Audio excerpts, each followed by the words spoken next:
As a team leader, as a manager, as a supervisor, as the head of department, managing the performance of employees is very key. And that is why in this video today, we are going to share some insights on how, as a manager, you can be able to effectively manage the performance of the employees that are directly or indirectly reporting to you. As usual, my name is Mary, and I'm glad to be joined by Mr. Paminas, who is equally a leadership coach, and he will be able to share with us some of very key insights on how to tackle this key important area of your responsibility as a manager. Thank you so much, Paminas, for joining. Thank you, Mary. Yes, performance evaluation, or rather management, is very key in every organization, and I believe every manager should be able to really manage effectively the performance of employees. Yeah. Why is it really important to manage the employee performance in every organization? Yes, indeed, Mary, performance management. If you're a leader, this is something that you can't ignore. It's part and parcel of your responsibility. So if someone is watching this video and they want to get to the next level of leadership, it's very important for them to get a very good understanding of what performance management is. Yeah. So why would a leader or manager even be concerned with performance management? Number one, it helps us to measure the productivity of the staff. Why? Because every team member is supposed to contribute in a way to the success of the organization. So you should be able to tell within whatever parameter you choose, whether it's 3 months or 6 months review, whether is this individual working towards the goals that we set up. So that's very important. It helps measure productivity. It also helps you to identify training needs and gaps. So because it's only through evaluation that you're able to understand, oh, Mary is struggling with A, B, C, D. Yeah. And then you can see, is training part of the intervention? Yeah. I would also say that performance management, it also helps with what I call data-driven decision making. So you don't want to do things at a hunch. Yeah.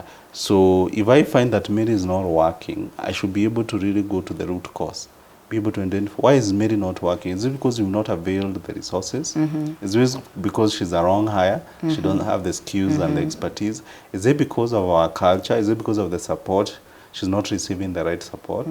So as you can see, when you really try and dig and get to the root cause, then you come up with a very good solution, because it's data driven. Yeah.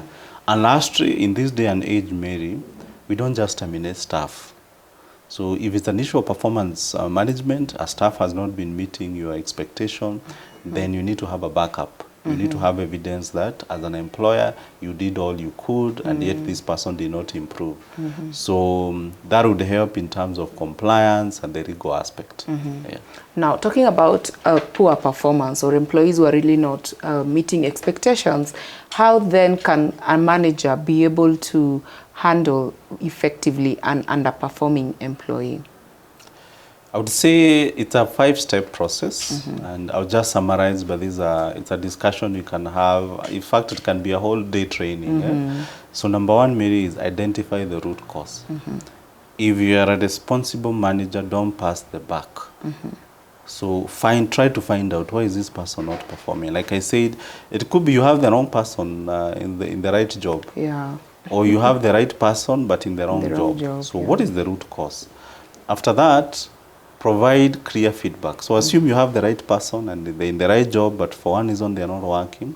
Give them feedback. Let them know. And it's not just any feedback, it should be written feedback. Yeah. And this is where appraisals come in. Mary, I found you ranking because of A, B, C, D. Yeah. After that, then put them under a performance improvement plan. So give them a chance. Even my performance is not always that high every day. So there could be reason, there could be some mitigating factors. Yeah.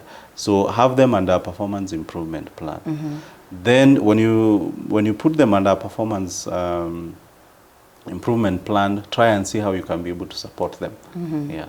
And then do regular reviews and give them feedback. And if it doesn't work, then you can always separate.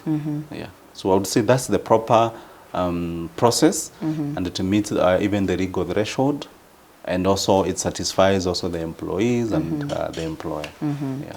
from where you sit as a leadership coach, what kind of support can employers offer managers so that they are able to handle non-performing employees effectively? Number one is to train the managers on leadership skills and even performance management skills. So those are the two trainings. Yeah. So the more your leaders are self-aware as leaders, you know, in terms of the expectations, because I see many managers shying away from performance management. It's because they've not been trained on those two aspects. Number one, to understand their obligation as a leader, and number two, to know how to undertake performance management. By the way, performance management is not the responsibility of HR. The HR does contribute, they do support, but the immediate supervisor should be the one who's who really runs with the performance management. So that's number one.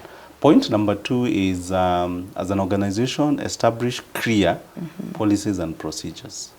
How do you handle performance issues? Yeah. At what point do you give me a PIP? How regularly do you appraise me? And when you appraise me, if I do well, what are the benefits? What else do I get? Yeah. Another thing organization can do is mentorship and coaching. You know, offer mentorship to the managers. Because again, they're in charge of people, so how do they get the best out of people? That's very important. And lastly, regular feedback also does help to the managers on how they are doing. Yeah. What I'm really getting clearly is that there's a lot that goes into performance management. Yes, a 10 minutes video may not do justice. And that is why I highly encourage, reach out to us if you want to empower your managers. Let's discuss the leadership skills and also performance management. And I would say we start with leadership. Then we come and teach them about performance management. Yeah. Wow, thank you for sharing. Indeed, as an employer, Paminas has rightfully mentioned that it is not entirely the role of the HR department on matters to do with performance management. And this is why empowering your managers, your heads of department, your supervisors is very key on matters to do with effective leadership skills, as well as how to go about performance management for the respective employees that are directly or indirectly reporting to them. And that is why we do highly encourage you to feel free and reach out to us. We will be glad to have a conversation with you. The consultation is absolutely free, and we can be able to customize these trainings to suit your needs as an organization. We look forward to seeing you in the next video. Thank you so much for watching.